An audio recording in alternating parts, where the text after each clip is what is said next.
दोस्तों नमस्कार। मेरा ये वीडियो इनकम टैक्स एक्ट के एडवांस टैक्स के प्रोविजंस के बारे में है। एडवांस टैक्स क्या है, एडवांस टैक्स किसे देना होता है, एडवांस टैक्स कब देना होता है और एडवांस टैक्स कितना देना होता है, इन चारों बातों को समावेश करते हुए हमने ये वीडियो बनाया है।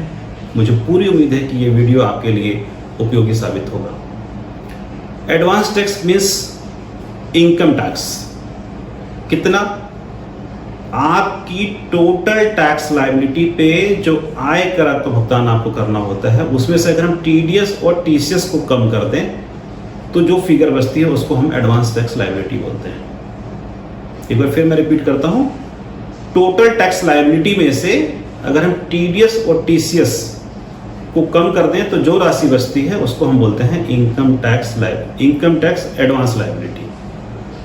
अब करना क्या है, अगर आपकी ये एडवांस टैक्स की लायबिलिटी 10,000 रुपए या उससे ज़्यादा है तो ही आपको एडवांस टैक्स का भुगतान करना होता है। एडवांस टैक्स का मीन्स कि आपको tax within financial year ही जमा कराना होता है। जैसे अभी हम फाइनेंशियल ईयर 20-21 में है, जो कि 1 अप्रैल 20 को स्टार्ट होता है और 31 मार्च 21 को कंप्लीट होगा। इस दरमियान में हमको जो भी इनकम होने वाली है साल भर में, उसके टैक्स का भुगतान इसी फाइनेंशियल ईयर में अगर हो जाए तो उसको हम बोलते हैं एडवांस टैक्स। ठीक है। इसके दो एक्सेप्शंस हैं। पहला एक्सेप्शन ये है कि अगर किसी व्यक्ति की उम्र 60 साल से ज़्यादा है और उसके पास कोई बिजनेस इनकम नहीं है तो उसे एडवांस टैक्स का भुगतान नहीं करना होगा।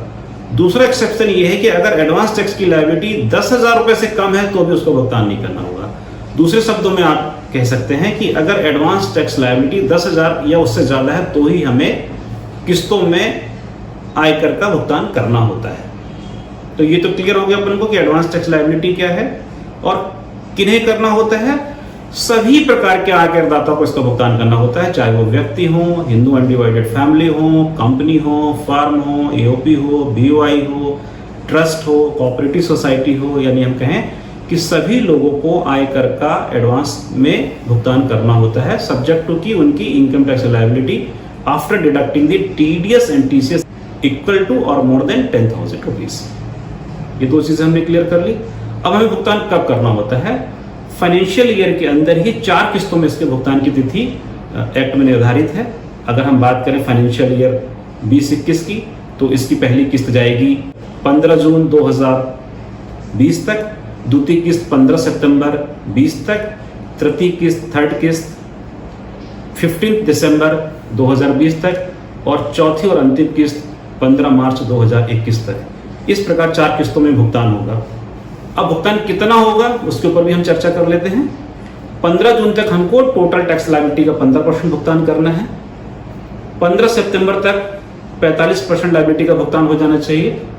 15 दिसंबर तक टोटल लायबिलिटी का 75% भुगतान हो जाना चाहिए और 15 मार्च जो चौथी और अंतिम किस्त है वहां पे 100% कर का भुगतान हो जाना चाहिए। जब हम अपने करों का भुगतान किस्तों में कम कर पाते हैं, यानी जो प्रोविजंस उससे कम करते हैं, तो हमको डिफरेंस अमाउंट में जो हमने कम जमा की है उसको आगामी समय तक जब तक हम जमा नहीं कराते हैं हमको ब्याज देय होता है।